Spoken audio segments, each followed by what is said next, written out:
Estoy frustrado, tengo un bloqueo, comencé algo que no pude terminar. Probablemente también has pasado por esto. Si en algún momento tuviste alguna idea brillante, también hay una gran chance que la hayas intentado. Pero también probablemente la abandonaste en el camino o quisiste terminarla, pero no podías porque algo te detenía. Y sin embargo es difícil indagar en el por qué. ¿Qué es eso que nos paraliza? ¿Por qué no podemos terminar lo que comenzamos? Precisamente esto es lo que me tiene obsesionado por las últimas semanas.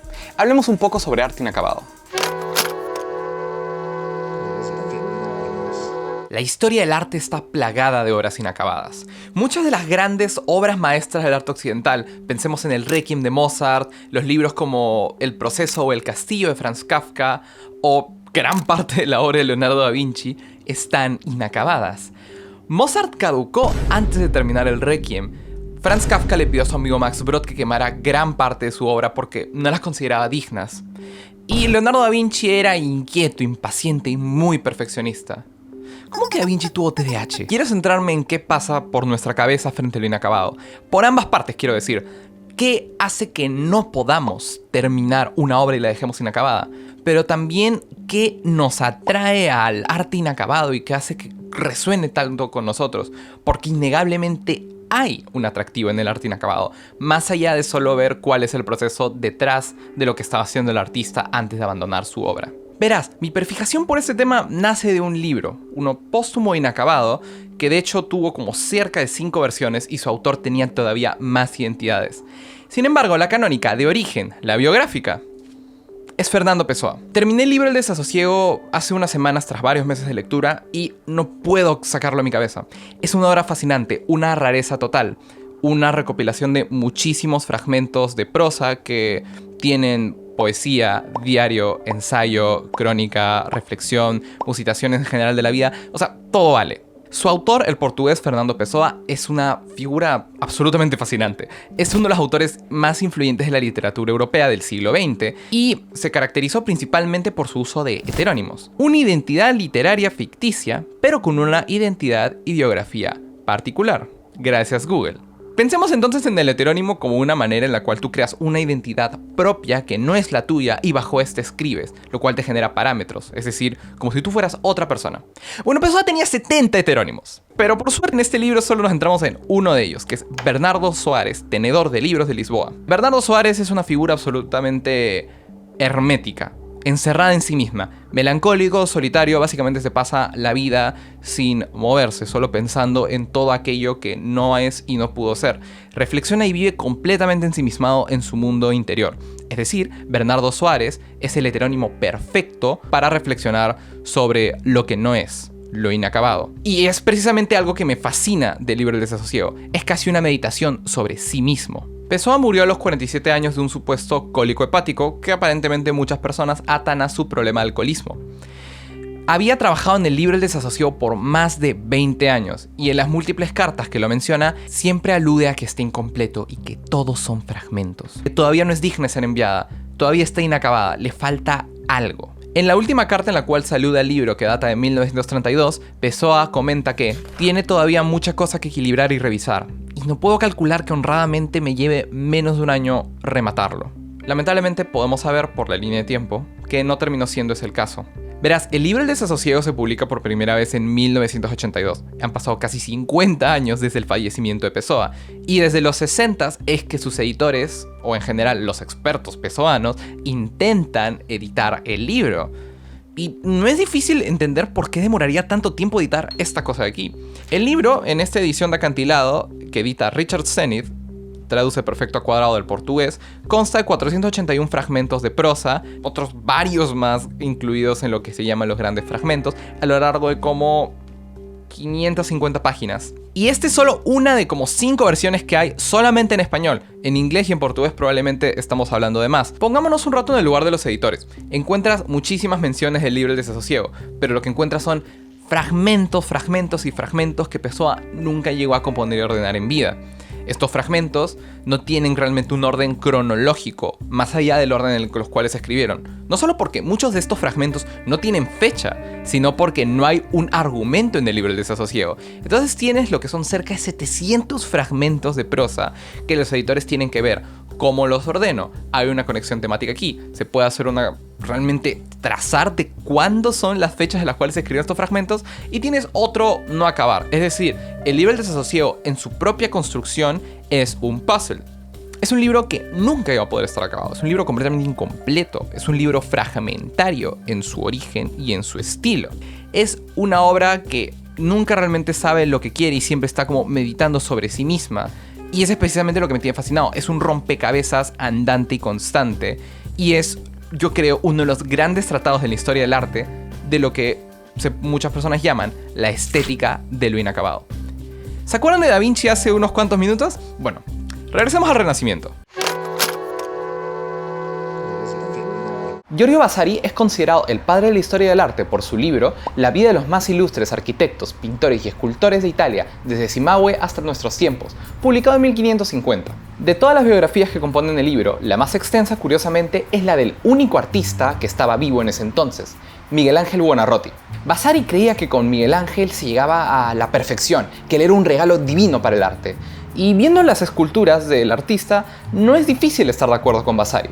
Realmente tú las ves y son la descripción textual de perfeccionismo. En su biografía, Vasari resalta el descontento que sentía Miguel Ángel hacia sus propias obras, y la correspondencia del artista nos muestra que él quería poder acabar cada trabajo que comenzaba, y sentía una enorme frustración cuando ese no era el caso. Estas son las consecuencias de alguien con ese nivel de ambición. Cuando quieres llenar de detalle y de perfección cada cosa que haces, siempre va a haber una circunstancia que te va a impedir llegar a ese nivel y esa exigencia autoimpuesta.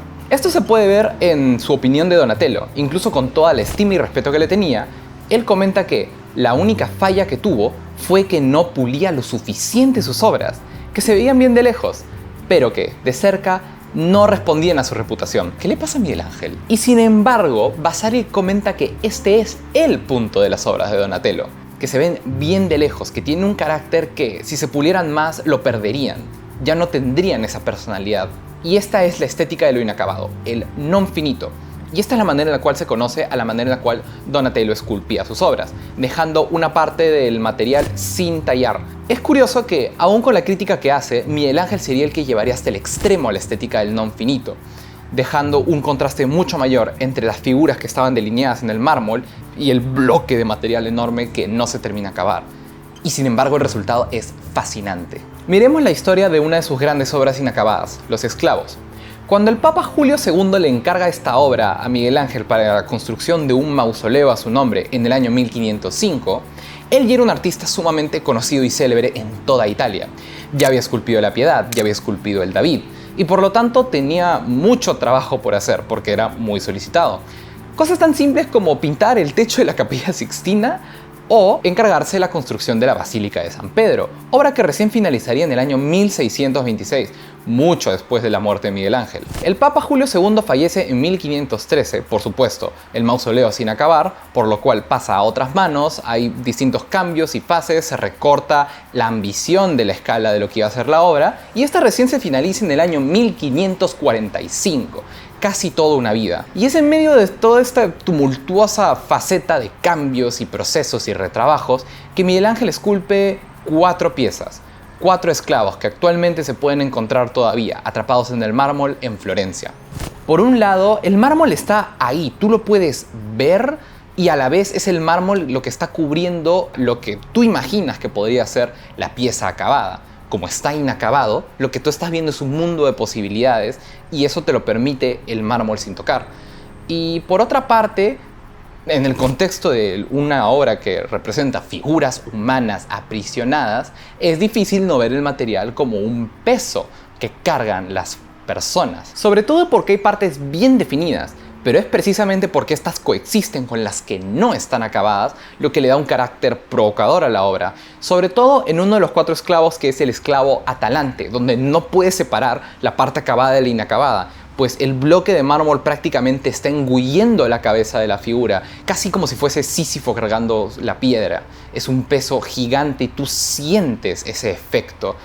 Y precisamente porque cuando tú lo ves tú puedes sentir estas cosas, es difícil no pensar que Miguel Ángel también era consciente de este efecto. Miguel Ángel sabía lo que estaba generando con su obra y aún así lo aceptaba como tal, aun cuando en todas sus declaraciones y en toda su forma de ser, él rechazaba lo inacabado. Por supuesto, es difícil saber si realmente hay una intención artística en todo esto, porque con Donatello es algo manifiesto, pero con Miguel Ángel es una contradicción, porque él criticaba esto y demostraba, digamos, directamente su frustración con dejar las cosas inacabadas. Y aún así, paradójicamente, él lleva al extremo la estética de lo inacabado en sus obras. Y tal vez es porque nace de la frustración de que no podía alcanzar esa suerte de perfección divina que él quería plasmar con el arte y que creía que era el objetivo final de las obras artísticas. Y por lo tanto, el non finito se comienza a volver en el punto de la obra. Demostrar que en el fondo, por más que uno quiera llegar a esa suerte de perfección divina con las cosas, esto es una imposibilidad y que tal vez el destino de ciertas obras es terminar inacabado. Ya Giorgio Vasari vislumbra lo non finito de Michelangelo, una toma de conciencia de la imperfección que, como consecuencia aparentemente ilógica, desvela la implícita perfección de una obra esbozada. Se reconoce en la imperfección del esbozo la perfección de la obra. En este debate, por supuesto, no podemos realmente tomar en cuenta qué quiso decir el autor, porque hay como 5 siglos de distancia, y el gran historiador de todos ellos, Giorgio Vasari, era específicamente un fanboy de Miguel Ángel, por lo que no es realmente muy imparcial para esto.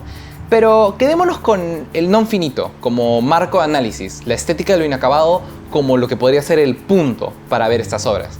Porque finalmente, la imperfección de lo inacabado es la perfección de la obra. Al igual que Vasari, es difícil no ver muchas de estas obras y sentir que al final ese es el punto.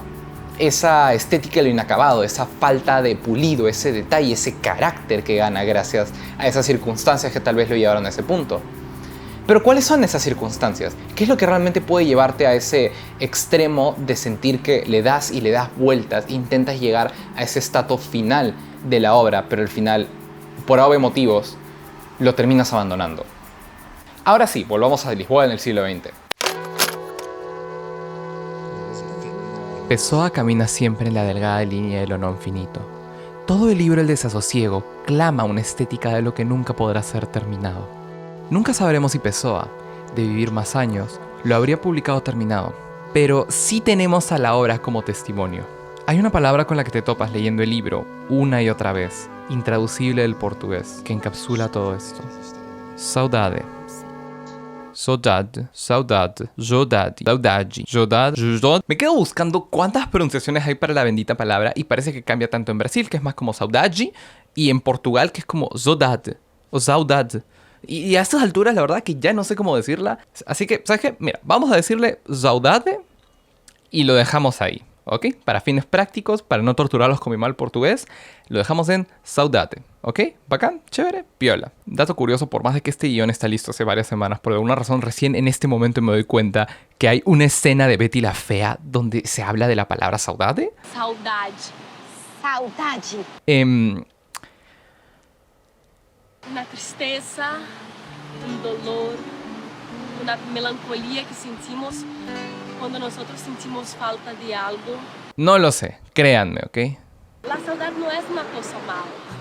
Bueno, porque te gusta a alguien o alguien. Pero el grande diccionario de lengua portuguesa, una vez más, perdonen mi portugués por favor, la define como una triste y placentera memoria de cosas o personas distantes o extintas. Y el diccionario Wise como un sentimiento más o menos melancólico de incompletud, ligado mediante la memoria a situaciones de privación, de alejamiento de un lugar o de una cosa, o a la ausencia de ciertas experiencias y determinados placeres ya vividos. Pero no es solo como una nostalgia que tiene una añoranza triste y sola.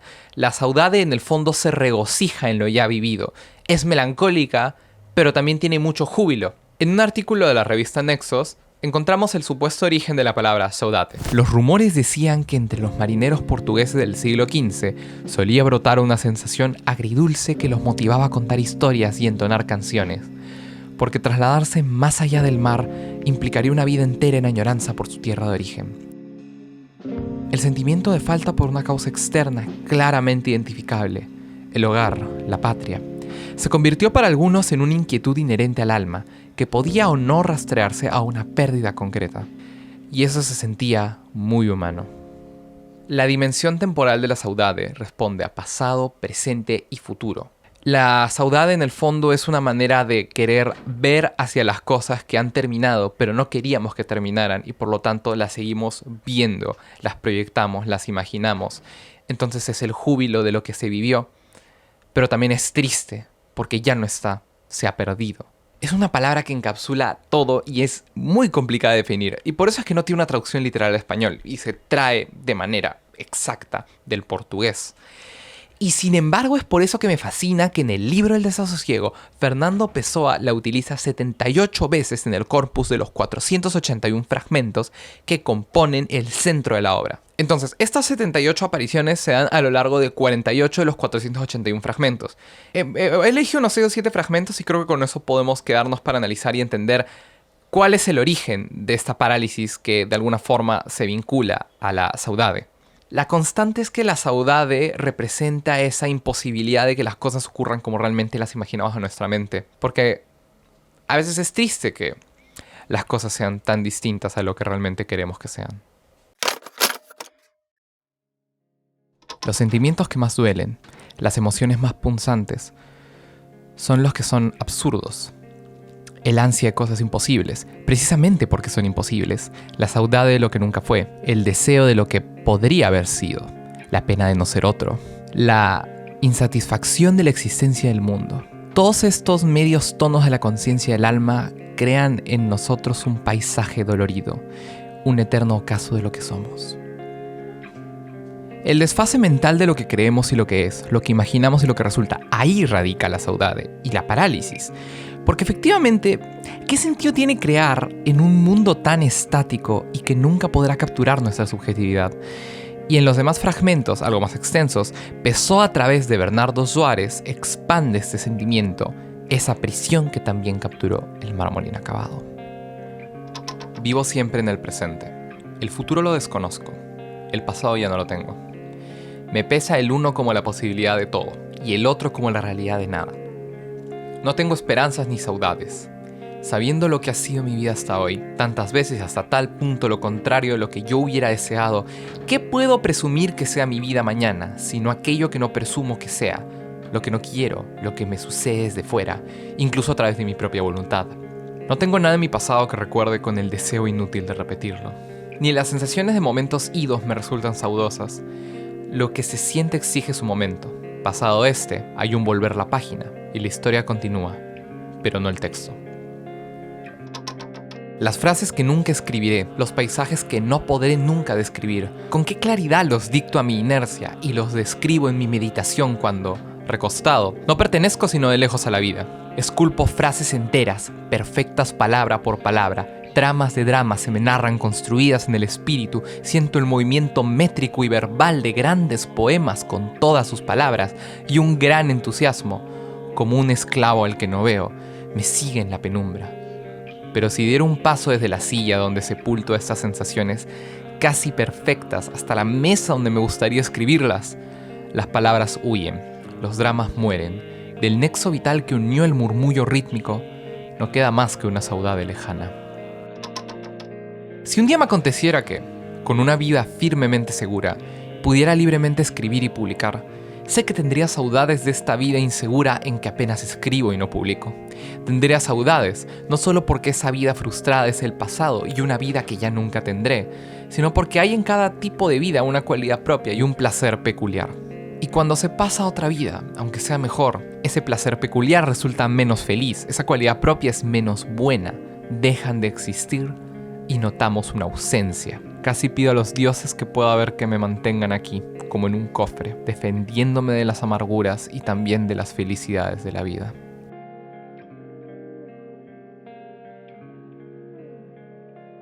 ¿Por qué un libro del desasosiego? Hay una decisión muy consciente en darle a la intranquilidad el título y núcleo de toda tu obra.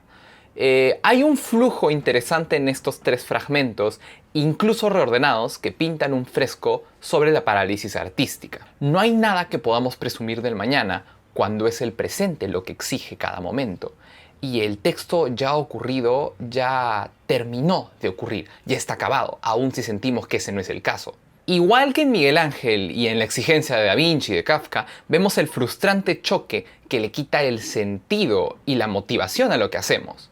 Porque lo que queríamos que estuviera ahí ya no está, acabado. Lo que imaginamos y la sublimidad de lo que está en nuestra cabeza huirá apenas intentemos realizarlo. Esta es la estética del non finito. Reconocer que nada puede acabar como tal, sino que el final es algo que llegará de una forma u otra y que, por más que lo intentemos, siempre existirá una saudade de lo que nunca podrá ser, es decir, una ausencia. Es esta ausencia la que nos detiene, porque es una realización que nos deja un gran sinsabor, de que aquello que nos motivaba y que nos hacía seguir adelante, lo que le daba sentido a lo que hacíamos, ya no está, ya acabó.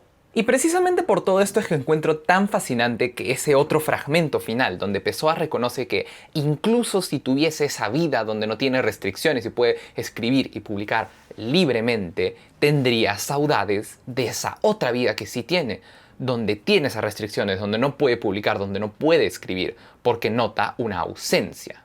Por supuesto, le da vueltas indefinidas hasta darse cuenta que todo es un absurdo y Pessoa. Pero en el fondo, esa es su mayor fuerza. Pessoa nos revela que el acto más puro es crear hasta que termine ese impulso vital, esa suerte de necesidad que está clamando y gritando por salir, y una vez que esto acabe, aceptarlo y seguir adelante, porque esto ya ha terminado y lo único que podemos hacer es saber que la ausencia es algo ineludible. Entonces la saudade siempre queda. ¿Qué hacemos?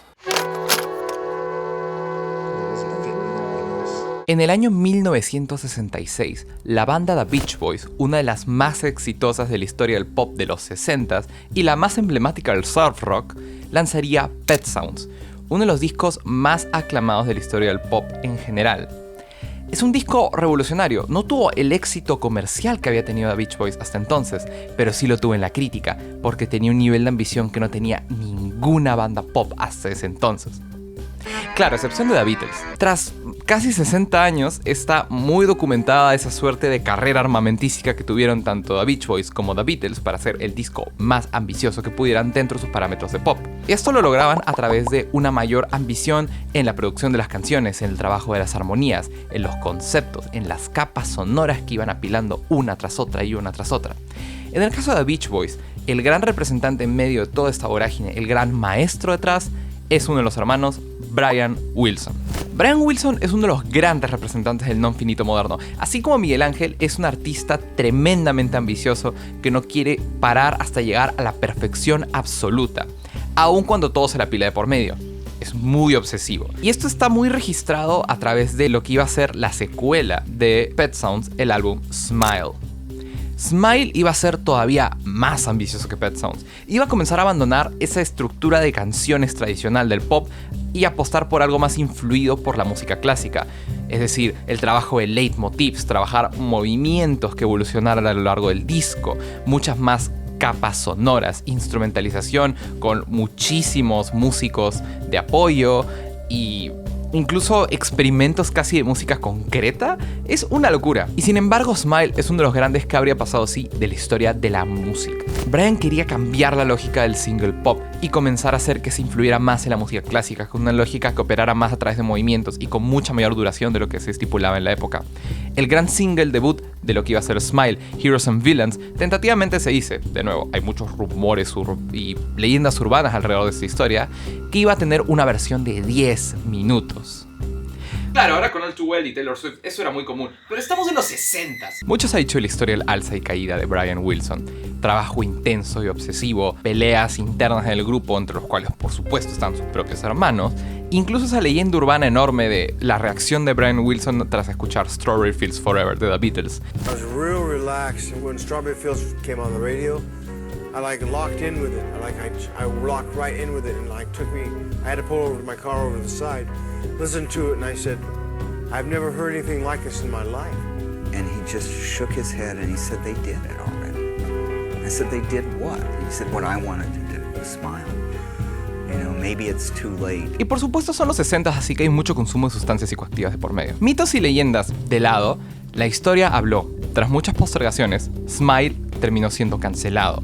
en medio de lo que eran, por supuesto, muchas fricciones internas del grupo, presiones del sello discográfico dado que el disco estaba costando muchísimo, y lo que era, por supuesto, evidente, la caída de la salud mental de Brian Wilson, quien tuvo que dejar de performar en vivo con la banda durante un tiempo. Con los restos intentó hacer un disco más, Smiley Smile, pero fue otro fracaso comercial. Y usualmente de The Beach Boys, digamos un disco más, un disco menos, se suele hablar hasta ese punto. Y sin embargo, la saudade del qué hubiera pasado así sí terminó dándose, solo que tenemos que hacer un salto temporal de casi 40 años. Vámonos al 2004. Brian Wilson se reagrupa una banda y reconstruye lo que habría sido Smile, y lo lanza finalmente como un disco completo, entero, que se puede escuchar de inicio a fin. Es gracias a este álbum que en el 2011 se pudo reconstruir lo que ahora se conoce como The Smile Sessions. Se recuperaron gran parte de las grabaciones que habían de 1967, lo que fue la tumultuosa producción de Smile, y usando la base que había generado Brian Wilson con su nuevo álbum, generar la idea del qué hubiera pasado si de inicio a fin. Hay varias diferencias entre las dos versiones de Smile que son muy interesantes de escuchar, pero yo creo que hay que resaltar tres. Uno, por supuesto, es la fidelidad en la producción. Estamos hablando de un salto de tecnología de casi 40 años. Además de eso, por supuesto, hay diferencias entre la estructura de la canción. La versión original tiene ciertas melodías que no terminan de estar acabadas, piezas que parecen casi interludios y variaciones así, ligeras. Pero obviamente la diferencia más grande es en el mismo Brian Wilson. De tener 62 años en el 2004 a tener 24 años en lo que era 66-67, hay una enorme diferencia que se percibe en el tono y registro de su voz. Sobre todo porque en la versión original se escucha mucho en el trabajo de coros con sus hermanos. El gran atractivo de The Beach Boys eran esos coros casi angelicales que siempre armaban los hermanos Wilson. Es un ejercicio sumamente interesante escuchar ambas versiones. De hecho, te recomiendo que lo hagas, dado que ambos me parecen grandes y magníficos discos pop.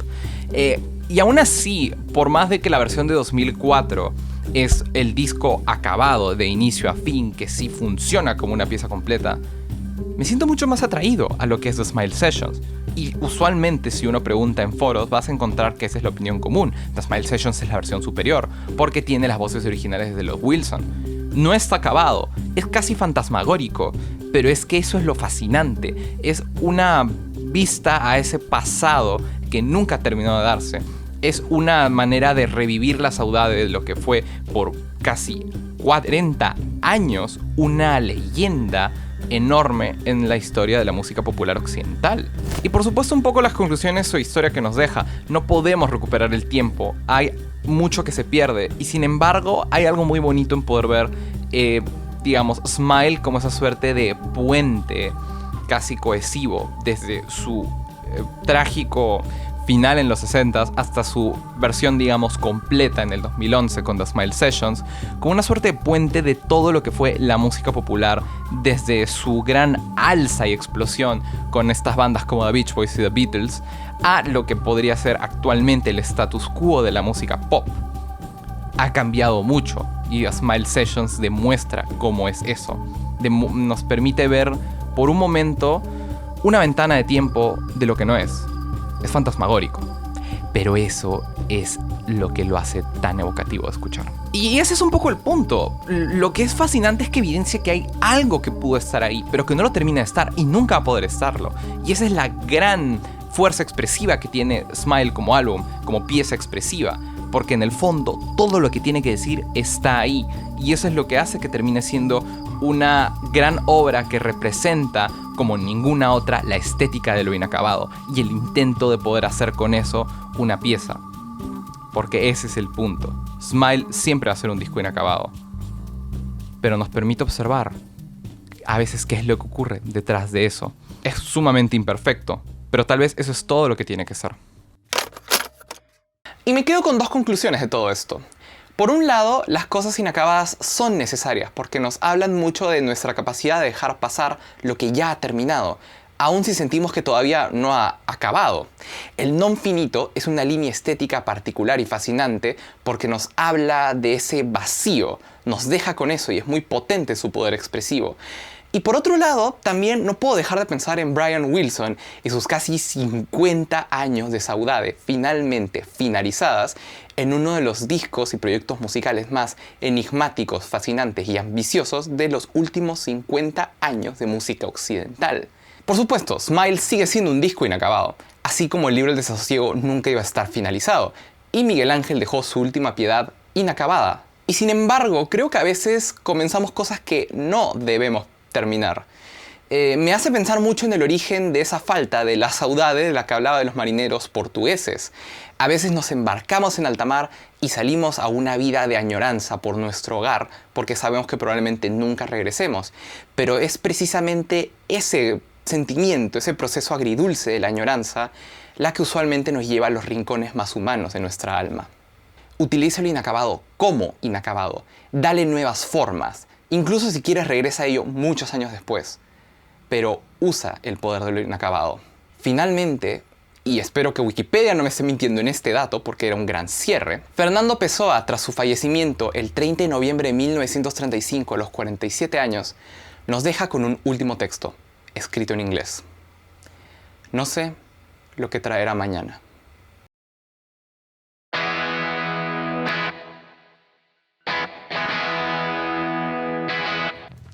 Estoy agotado. Muchas gracias por ver. Este es mi primer intento por hacer un video ensayo, una suerte de contenido mucho más extenso y largo. La verdad que no sé actualmente en qué duración me está quedando. Ni siquiera quedarando es una palabra real, pero si has visto hasta aquí, en verdad te lo agradezco de corazón y sé que YouTube funciona por métricas, así que cualquier apoyo con esas cosas como likes y comentarios y suscripciones son absolutamente agradecidas, sobre todo porque me hacen saber que hay algo que has encontrado de valor en toda esta locura de reflexión y ensayo que he estado elucubrando por las últimas semanas. Así que en verdad, muchas gracias. Espero que hayas disfrutado y te hayas llevado algo valioso de todo esto y espero verte muy pronto. Muchas gracias.